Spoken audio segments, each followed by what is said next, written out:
दोस्तों नमस्कार। हिंदी की पाठशाला में हिंदी व्याकरण का एक महत्वपूर्ण ही भाग आज हम चर्चा करने जा रहे हैं, जो छोटे बच्चों के लिए भी, हिंदी से प्रतियोगी परीक्षाओं की तैयारी करने वालों के लिए भी, और जो मीडिया लाइन से जुड़े हैं, हिंदी पत्रकारिता से जुड़े हैं, वैसे पत्रकारों के लिए भी ये बहुत ही ज़रूरी है कि इस व्याकरण के इस भाग को वो समझें। तो आज हम चर्चा करते हैं तत्सम, तद्भव, देशज और विदेशज शब्द पे।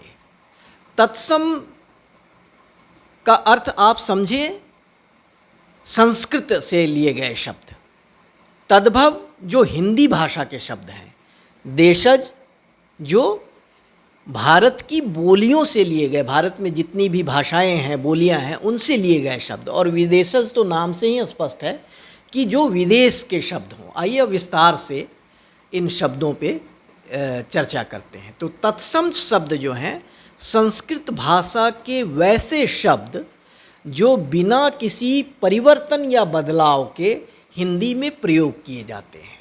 तत्सम यानी संस्कृत भाषा के वैसे शब्द, मैं पहले भी बता चुका हूँ कि संस्कृत इंडो यूरोपियन की सबसे पौराणिक और सबसे वैज्ञानिक भाषा है। तो जो शब्द संस्कृत से मूल रूप में लिए गए हैं वो तत्सम शब्द हैं।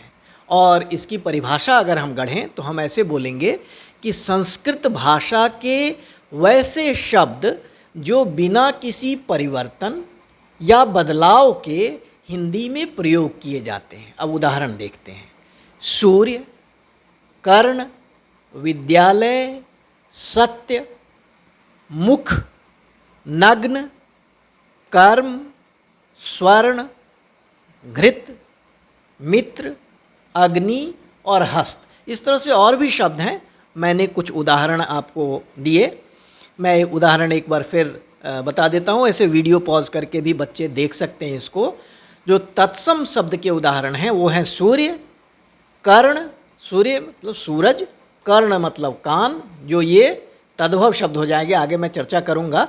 सूर्य, कर्ण, विद्यालय, सत्य, मुख, नग्न, कर्म, स्वर्ण, घृत, मित्र, अग्नि और हस्त। जैसे हस्तशिल्प होते हैं, हस्तकलाएँ होती हैं, अभी भी हम उसको यूज़ करते हैं। तो ये तत्सम शब्द हुए। अब तद्भव शब्द जो है वो हिंदी के वे शब्द जिसकी उत्पत्ति संस्कृत से हुई है, मतलब संस्कृत उसकी माँ है, उसी वो जननी है। संस्कृत से जिस शब्द से हिंदी के शब्द की उत्पत्ति हुई है वो तद्भव शब्द कहे जाते हैं। परिभाषा क्या है?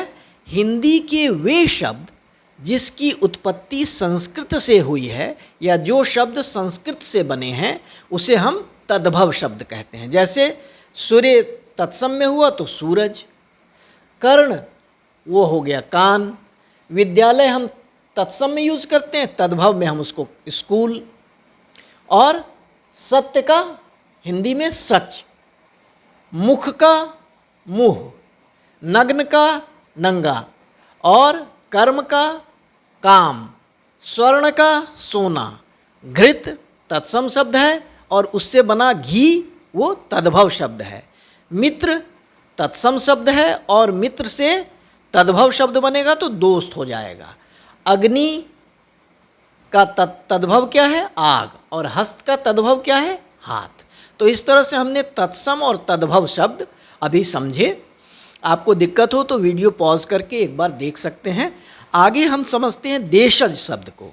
तो देशज है कि हमारे यहाँ जब भारत में जितनी भी बोलियाँ बोली जाती हैं, 1961 की जनगणना के अनुसार भारत में कुल 1652 बोलियाँ हैं और संविधान में 22 भाषाएं शामिल की गई हैं जो हमारे संविधान हैं। तो जो शब्द अपने देश की बोलियों से निकले हैं, जो भी शब्द इन बोलियों से निकले हैं और हिंदी में यूज़ किए जाते हैं, उपयोग किए जाते हैं, हम हिंदी में उनका प्रयोग करते हैं, तो ऐसे शब्द को हम देशज शब्द कहते हैं। जैसे लोटा, कटोरा, जूता या डोंगा, ढिबरी। ढिबरी गांव में कई बोलियों में यूज किया जाता है, भोजपुरी में भी, मगही में भी और सारे शब्दों में भाषाओं में इसका उपयोग होता है। डिबिया, गमछा। गमछा हमारे यहाँ तो हम लोगों की पहचान ही है, गमछा हम रोज़ अपनी दिनचर्या में यूज़ करते हैं।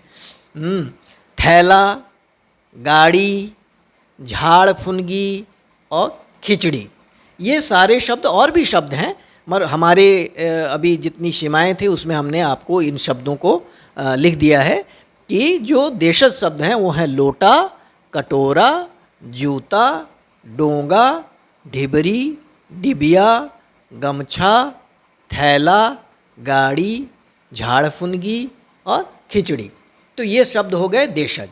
अब विदेशज शब्द, जो विदेशी भाषाओं से जो शब्द हमारी हिंदी में आ गए चलन में, जो उनको हम विदेशज शब्द कहते हैं। जो विदेशी भाषाओं से जो शब्द हिंदी में प्रयोग किए जाते हैं या लिए गए हैं, जैसे बैंक और कटलेट, हम इसकी हिंदी नहीं करते, हम इसको हिंदी में वैसे ही, ये फ्रेंच शब्द हैं और फ्रेंच भाषा से ये शब्द लिए गए हैं, बैंक और कटलेट।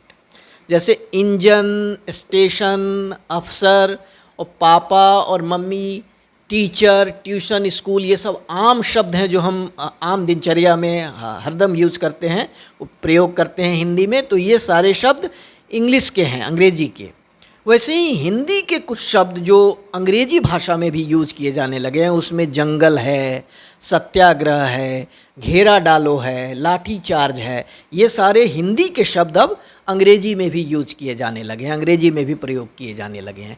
तो इस तरह से जैसे जैसे हमने देखे कि देशज और विदेशज शब्द जो देश की बोलियों से और विदेशी भाषाओं से जो शब्द आकर के हिंदी में शामिल हो गए, चलन में आ गए, वो देशज और विदेशज शब्द कहलाते हैं। और तत्सम जो संस्कृत के मूल शब्द हैं और तद्भव उससे उत्पन्न हुए शब्द जो हिंदी में प्रयोग किए जाते हैं। तो आज हमने हिंदी व्याकरण के इस महत्वपूर्ण भाग पे चर्चा की, तत्सम, तद्भव, देशज, विदेशज। अक्सर बच्चों को समझने में दिक्कत होती है, मैंने समझाने की कोशिश की है। अगर ये वीडियो आपको पसंद आया हो तो इस वीडियो को ज़रूर लाइक कीजिए और प्लीज़ अपने दोस्तों को भी शेयर कीजिए और चैनल को मेरे सब्सक्राइब कीजिए। मैं हर अपने वीडियो में कहता हूँ, आग्रह करता हूँ, प्लीज़ मेरे चैनल को सब्सक्राइब कीजिए। अगले वीडियो में मैं हिंदी और इंग्लिश के ऐसे ही कुछ महत्वपूर्ण बिंदुओं पे चर्चा करने आऊँगा। तब तक के लिए बहुत आभार, नमस्कार।